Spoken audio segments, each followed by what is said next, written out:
Good morning बच्चों। आज हम जीव, उसकी संरचना और उसके कार्य के बारे में चर्चा करेंगे।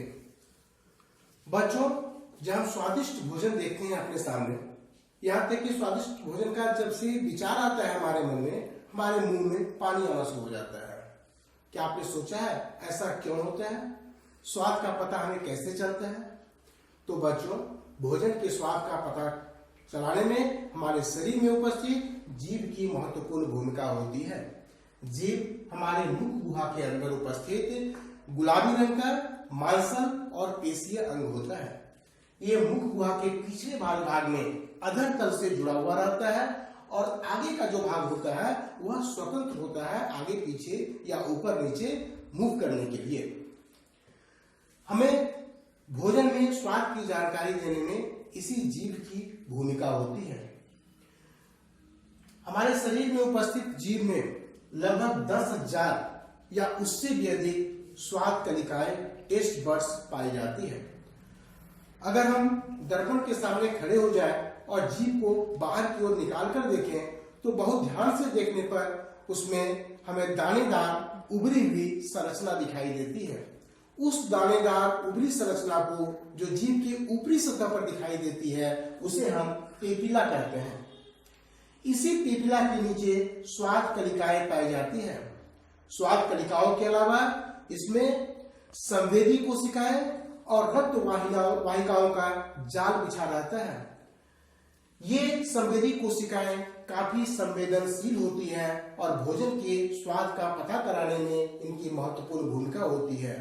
जैसे ही हम मुख गुहिका के अंदर भोजन का अंतर्ग्रहण करते हैं और जीभ भोजन के संपर्क में आता है तो भोजन के स्वाद की सूचना तंत्रिका तंत्र के महत्वपूर्ण केंद्र मस्तिष्क में पहुंचता है।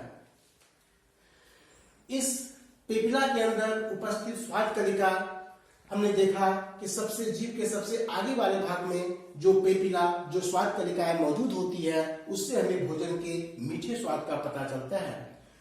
आगे के भाग के सटे हुए बगल में जो स्वाद कलिकाएं मौजूद है उससे हमें नमकीन स्वाद का पता चलता है।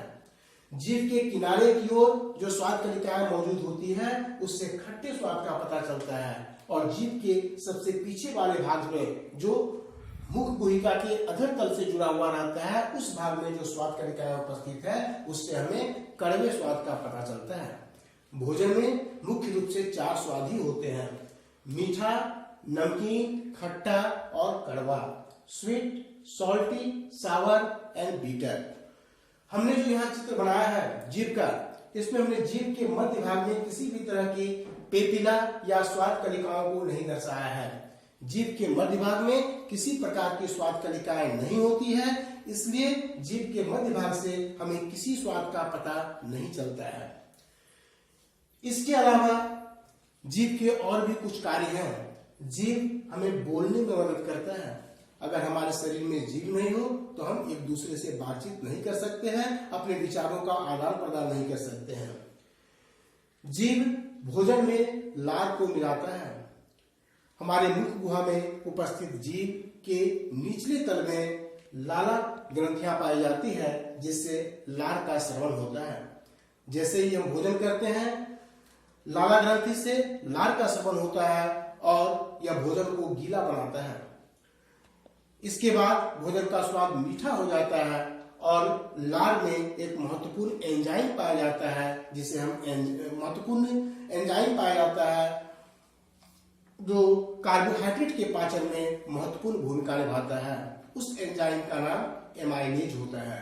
इसलिए भोजन का पाचन भी यहीं से शुरू हो जाता है। उसके बाद ये भोजन जो अर्ध ठोस के रूप में बदल जाता है जब मुख के अंदर भोजन का मैस्टिकेशन दांतों के द्वारा होता है। उसके बाद वह अर्ध ठोस भोजन जीभ की मदद से ग्रास नली के अंदर ठेल दिया जाता है और भोजन के पाचन की अगली प्रक्रिया शुरू हो जाती है। उसके बाद हमने तो देखा ही कि जीभ से ही हमें भोजन के स्वाद का पता चलता है।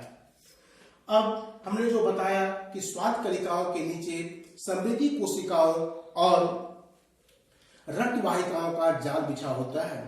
ये संवेदी कोशिकाएं शैशवावस्था में काफी संवेदनशील होती है, इसलिए बच्चों को भोजन का स्वाद का पता काफी अच्छे से चलता है। लेकिन जैसे जैसे व्यक्ति का उम्र बढ़ता है, उसकी संवेदी कोशिकाओं की संवेदनशीलता घटने लगती है और प्रौढ़ावस्था में या उसके बाद की अवस्था में संवेदी कोशिकाओं की संवेदनशीलता समाप्त हो जाती है। हमने अपने घरों में या आस पड़ोस में हमने देखा है कि बूढ़े और बुजुर्ग लोग उन्हें भोजन के स्वाद का पता नहीं चल पाता है, क्योंकि उनके शरीर में संवेदी कोशिकाओं की संवेदनशीलता खत्म हो जाती है। जब हम सुबह के समय में दांतों को साफ करते हैं, ब्रश करते हैं और उस दौरान जब जीभ की सफाई करते हैं, तो कई बार जीभ की जब ज्यादा सफाई कर दी जाती है और तो उसके तुरंत बाद में भोजन का स्वाद अच्छा नहीं लगता है, क्योंकि जीभ में उपस्थित स्वाद कलिकाएं उसमें क्षतिग्रस्त हो जाती है और फिर कुछ देर के बाद उसका पुनः निर्माण हो जाता है। तो इस तरह से हमारे शरीर में जीभ की महत्वपूर्ण भूमिका होती है। इतने कार्यों के अलावा जीभ का एक और कार्य है, यह दांतों में फंसे खाद्य पदार्थों की सफाई में भी महत्वपूर्ण भूमिका निभाता है। हम लोग कई बार भोजन करने के बाद दांतों में जो खाद्य पदार्थ के कण फंस जाते हैं, उसे हम लोग जीभ की मदद से साफ करते हैं। तो ये जीभ की संरचना और कार्य के बारे में हमने चर्चा किया। अब मैं आप लोगों के लिए एक प्रश्न दे रहा हूं और आज आप लोगों को उस प्रश्न के उत्तर का निर्माण करना है। वह प्रश्न है, जीभ के क्या कार्य हैं और भोजन के पाचन में उसकी क्या भूमिका है। इस प्रश्न का उत्तर आपको तैयार करना है। धन्यवाद।